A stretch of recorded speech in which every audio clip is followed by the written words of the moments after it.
اكتر سؤال سالناه الفتره اللي فاتت، هو انا لو جبت طقم المستشفى ما اجيبش طقم السبوع؟ انت كده يبقى انت عندك اول بيبي ما عندكش خلفيه. نبدا نقول لك يبقى لسه كده نيو مامي ولسه انت مش عارفه هي ايه القصه إيه كلها التفاصيل اللي بتحتاجيها في طقم عالم السبوع ده اسمه مفسره. طقم السبوع اللي هو يوم السبوع لو هيبقى حاجه زي كده، بدله زي بدله العريس لسه بيجي، فاحنا ايه بنجيب الدنيا نعمل له بنلبسه حفله بقى كده بدله بعد 7 ايام بقى بنعمل له طقم اسبوع. المستشفى حاجه ثانيه. طقم المستشفى دوت اللي هو يوم المستشفى تقوم بالسلامه، يجي البيبي يظهر يلبس الحاجات كلها متناسقه مع بعضها. زي ايه اقول لك؟ زي يعني بصوا زي ببساطه كده بنقول لك ان طقم المستشفى ده لسه في اول يوم للبيبي. الاسبوع ده حفله الاسبوع بتاع البيبي، ولازم يكون الطقمين عندك سواء كان اولاد ولد كامل. هو جميل اهو. اول حاجه مثلا هو البيبي هينزل لازم يتلف. الناس هتجيلك زياره في المستشفى عاوز تشوف البيبي احسن حاجه، فانت مش هتجيبي حاجات عاديه، هتجيبي الحاجات كلها متناسقه مع بعضها. ادي السوربيت ده اول حاجه. السوربيت الواحده اهوت في كباسين من الجنب هنا عشان تعرفي تدخليه بسهوله بقى، وخصوصا ان انت نيو مامي ولسه ما عندكيش خبره كامله في الايه. عندنا ايه ومعانا تمام كده. ماشي تعالوا كده هبدا بعد كده اجيب لك مثلا ايه،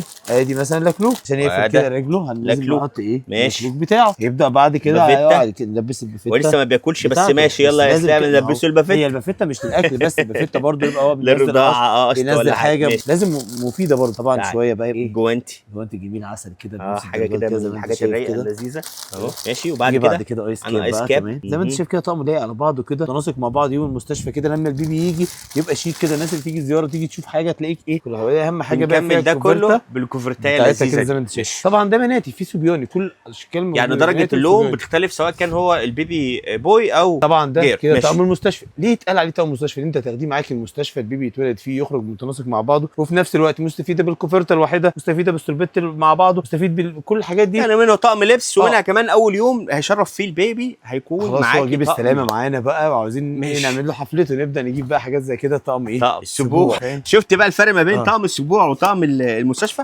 ده للحفله بتاعت البيبي. يعني ده كده خلاص بنحتفل بقى وهيجوا ينقطوا لك البيبي وبتاع شغل عالي اهو. لا يا باشا احنا جايبين لك كل المشتاقين يا رب. بص بيتفك ينفع كده، ينفع تركب ايه كبسوله ايه تاني كده ايه. طقم اسبوع جميل كده، طقم اسبوع لذيذ طبعا في منه درجات كتير. جاليه كمان كده اهو. احنا كده مروقين البيبي خالص مع برضو ايس كاب بتاعه، بس هو الايس كاب بتاعه شكله عامل زي القبطان كده اللي هو ايه يعني يبقى مع بعضه كده، مش اللي هو إيه زي كده ايس كاب طاقيه يعني. لا مش طاقيه، هو ايس كاب بقى فعلي يعني كامل. ومعانا كمان ادي البنطلون وادي ايه الجوانتي ثابت معانا مع الايس كاب مع ودي ايه الجوانتي بتاعه. ماشي بيجي في بوكس برضو كده على فكره، ينفع هديه لذيذه جدا ومنه الوان. شوف اللون اللي احنا فاتحينه ده في الكحلي ده موجود. الكحلي بتاعه في الساده برضو كده، ولا ده مش طبعا طقم السبوع بتاعه الكحلي بتاعه جميل. ماشي. طب احنا ده الباشا هيلبس البدله. طب البنوته بقى عندي بقى ليها اللطم بقى زي ما انت شايف كده، حاجات زي كده كامله برضه.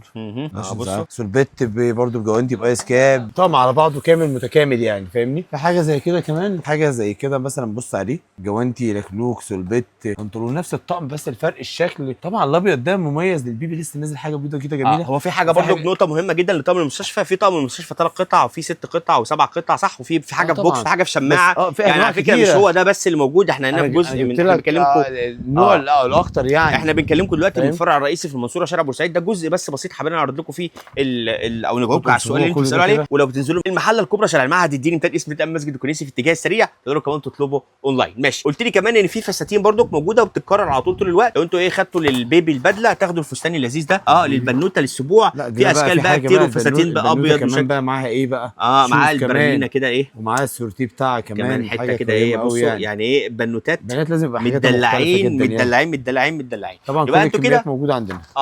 يبقى انتوا كده فهمتوا بشكل سريع الفرق ما بين طقم المستشفى وطقم الايه طقم ايه يا عم اسلام؟ طقم المستشفى وطقم الاسبوع. مستنيكم تشرفونا في اي فرع من فروع واي استفسار عندكم اسالونا عليه واحنا تحت امركم. سيبوا اي سؤال، هنعمل لكم فيديو مخصوص نجاوبكم عليه. ما يفكوش كل اللي انتم محتاجينه. عالم المواليد من عمر يوم لحد 18 سنه موجود عند رأفت صيام.